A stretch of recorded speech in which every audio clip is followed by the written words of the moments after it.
What is up, guys? Welcome to your eighth, I think it's your eighth at least, who's counting? Welcome to your eighth JavaScript tutorial, and in this tutorial, I'm adjusting right now. Probably should have done that before I started. Then again, I probably should have found out what tutorial I'm doing too. But anyways, welcome to your 8th tutorial in JavaScript, and in this tutorial, I'm going to be talking about how to use multiple parameters with your function. So let's go ahead and make a function right now, and I'm going to name mine apples because I'm kind of in the mood for some applesauce right now. And let's go ahead and give it 2 parameters. In order to give it 2 parameters, inside your parentheses, instead of just writing the name of one variable, you write the name of however many variables you need, separated with a comma. So if you have 2 variables, you separate them with 1 comma. So I have a variable called 1, and I have a variable called 2. Now inside the body of my function, let's go ahead and use both of those variables.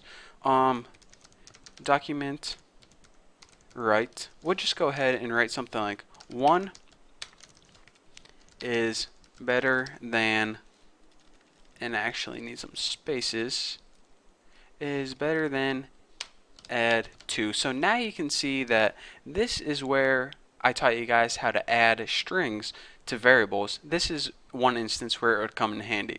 And another cool thing that I didn't teach you guys yet, but anytime you add a string of a HTML tag or XHTML tag, it actually will treat that not as text, but actually treat that as the tag itself. So whenever it comes across this right here, it's actually going to break, aka move you to the next line. So that's a neat little trick that you guys might want to remember. So anyways, we have a function called apples. So now let's go ahead and actually call or use this function.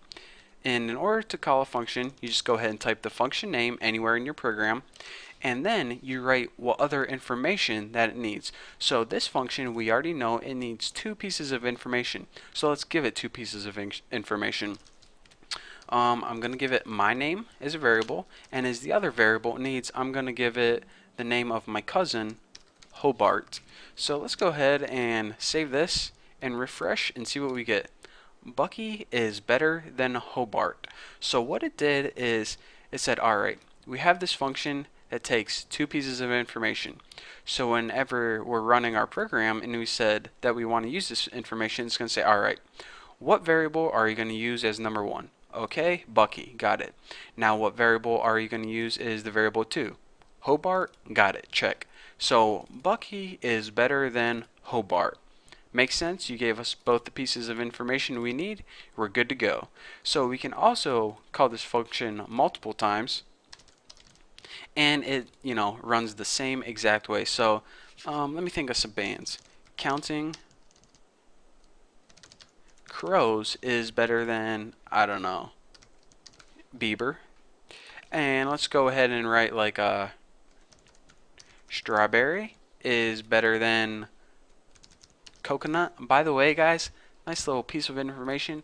I absolutely hate coconuts. I can't stand the smell of it. I can't stand the sight of it. I can't even wash my hair with coconut shampoo. It makes me gag.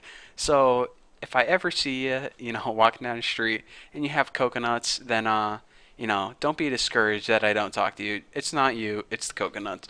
So let's go ahead and save this, refresh it, and see what we get. Bucky is better than Hobart.